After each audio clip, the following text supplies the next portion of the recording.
SoftBank, le spectre derrière la guerre et la paix de 2026. Alors que le monde entier fixait les débris du Front 5 américain dans le désert, d'autres écrans clignotaient en rouge à Tokyo. SoftBank, le géant qui ne possède pas de chars, mais qui possède les cerveaux qui les dirigent. Vous êtes-vous déjà demandé d'où viennent les puces d'intelligence artificielle de ces drones? La réponse tient en 3 lettres.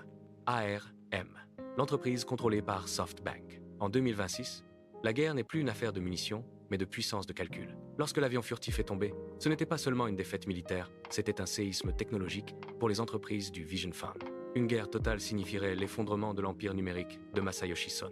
Il fallait agir. C'est ici qu'intervient la diplomatie financière. La trêve négociée par le Pakistan n'était pas qu'une question de bonnes intentions. SoftBank détient des investissements se comptant en dizaines de milliards en Arabie Saoudite, aux Émirats et aux États-Unis. La fermeture du détroit d'Ormuz aurait asphyxié la vision 2030 et provoqué un krach technologique mondial. La pression financière venue de Tokyo a été le moteur silencieux derrière les coulisses du sommet d'Islamabad. Nous vivons l'ère du capital souverain numérique. La paix aujourd'hui n'est pas seulement faite par les politiciens, mais par les investisseurs qui ne peuvent tolérer l'arrêt des chaînes d'approvisionnement. SoftBank n'est pas qu'une banque, c'est le soft power qui a forcé les partisans de la théorie du fou à s'asseoir à la table des négociations pour protéger les profits du futur. En 2026, celui qui possède les liquidités et les puces possède le pouvoir de vie ou de mort sur les conflits. Pensez-vous qu'une paix durable soit possible dans un monde régi par les indices boursiers? Ou attendons-nous simplement une explosion que l'argent ne pourra plus arrêter?